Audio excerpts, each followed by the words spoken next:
안녕하세요. 말씀으로 하루를 시작하며 또 하나님과 동행하며 또 선교사로서 또 오늘 하루를 하나님과 함께 동행하며 살아가는 우리의 삶이 되기를 소망합니다. 세상을 살아가다 보면요, 사람들끼리 이야기하고 문화를 경험하는 일들 속에서 자연스럽게 겪게 되는 일들이 있습니다. 근데 그러한 일들을 겪을 때 이런 생각을 보통 하게 되는 것 같아요. 그래, 요즘은 뭐 그렇다고 하더라. 다들 하는데 뭐 어때? 하는 생각들이죠. 왠지 나는 그렇게 하지 않으면 뒤떨어지는 것 같고 또 스스로 고립되어 가는 것 같은 그런 느낌이 들 때가 있습니다. 저의 경우도 좀 그랬어요. 올해 중반에 청년들이 언제부턴가 백문제 하는 이야기를 듣고서 도대체 저게 무슨 말이지? 하는 생각이 좀 들었습니다. 하도 그 말을 자주 들어서 제가 궁금해가지고 청년 리더에게 물어봤어요. 도대체 백문제가 무슨 말이야? 라고 물어보니까 이 청년 리더가 백문제는 그 공주에서 1년에 한 번씩 하는 행사인 백제문화제를 줄임말이라고 저에게 설명을 해줬습니다. 제가 공주에 30년을 넘게 살면서 백제문화제를 백문제라고 들은 거는 올해가 처음이었어요. 심지어 타 지역에서 온 청년도 이 백문제라는 말을 사용하는 걸 보면서 순간 혼자 된 느낌이 들었습니다. 그래서 저도 열심히 백문제 하면서 다니기도 했습니다. 처음에는 당황했는데 들었던 생각은 좀 그런 생각이 좀 들었어요. 아, 그래, 뭐 그럴 수도 있겠다. 요즘 애들이 하는 말이니까 많이 줄여서 사용하니까 백제문화제를 백문제라고 말할 수도 있겠다라고 하는 생각이었습니다. 이렇듯이 이 땅을 살아가는 많은 사람들은 사소한 것에서부터 상황에 영향을 주는 일들까지 잘 녹아들어간다라는 것을 알 수가 있습니다. 그리스도인도 마찬가지인 것 같아요. 세상에서 빛과 소금의 역할을 감당하기 위해서는 잘 녹아들어가서 선한 영향력을 끼쳐야 한다는 거죠.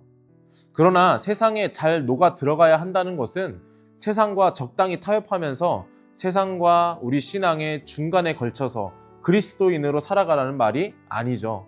세상의 중심에서 믿음을 온전하게 지키기 위해서는 세상에 영향력을 끼치는 그 역할을 감당해야 한다는 겁니다. 그래서 우리가 기억해야 할 것이 있어요. 자연스러운 타협에 일말의 여지도 주지 않아야 한다는 겁니다. 오늘 본문은 버가목 교회에 대해서 이야기를 해주고 있죠. 이 버가목 교회는 정말 대단한 교회라고 말할 수 있습니다. 본문에서도 버가목 교회를 인정해주는 이야기를 해주고 있어요.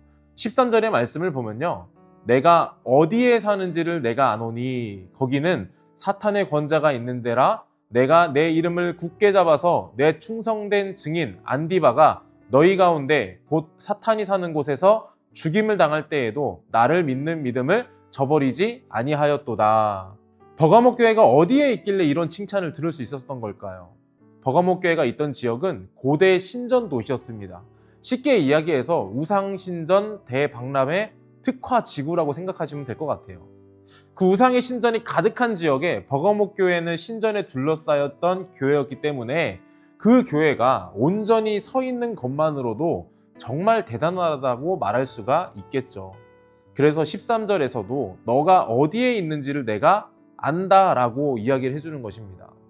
세상의 중심에서 믿음을 지키며 살아가는 그리스도인들도 정말 대단하다라고 말할 수가 있죠. 교회 공동체 안에서만 신앙생활을 하면 얼마나 편하고 좋을까요? 하지만 그리스도인은 세상에서 선한 영향력을 끼치며 복음의 삶을 살아가야 하기 때문에 수많은 유혹과 타협점이 도사리는 세상으로 들어갈 수밖에 없다는 거죠.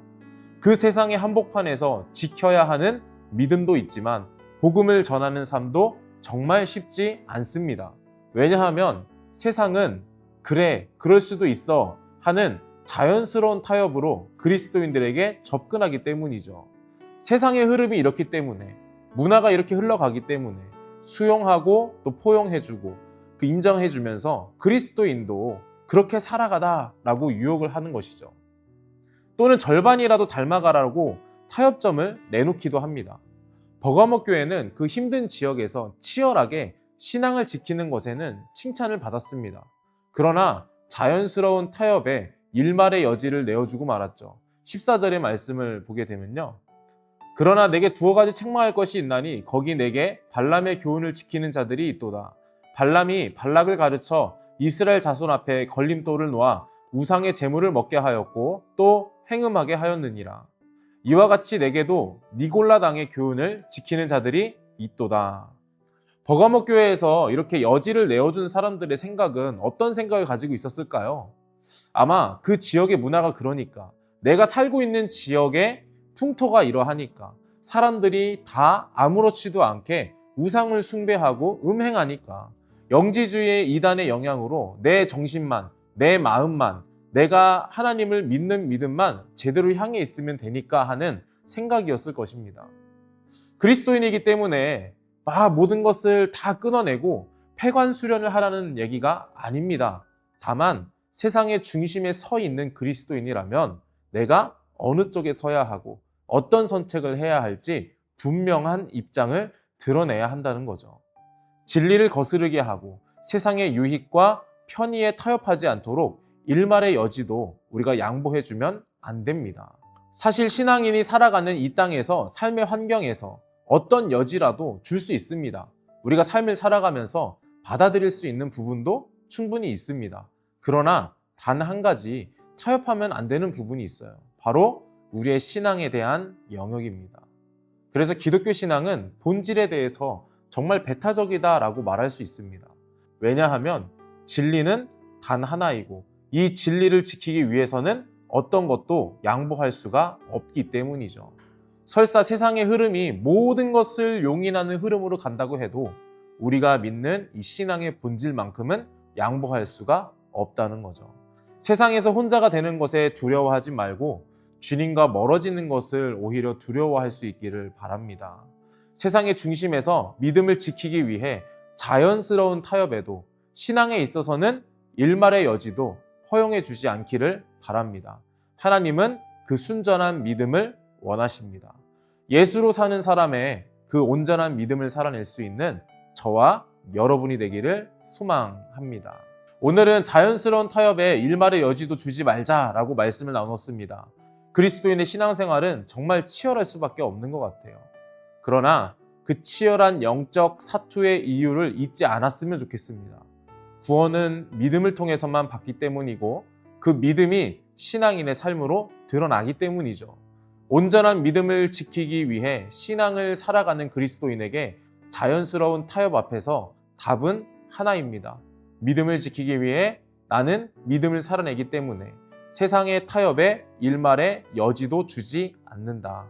이 고백이 오늘 우리 하루의 삶에서 잊혀지지 않았으면 좋겠어요. 순간순간 우리를 유혹하고 타협하게 하는 일들이 정말 많이 다가올 것입니다.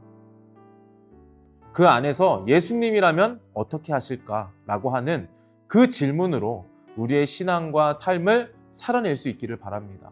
그 믿음을 통해서 주님께서 일하실 수 있도록 기도로 하루를 시작하며 선교사로서 오늘 하루도 감당할 수 있는 저와 여러분이 되기를 주님의 이름으로 축복합니다. 제가 잠시 기도하겠습니다.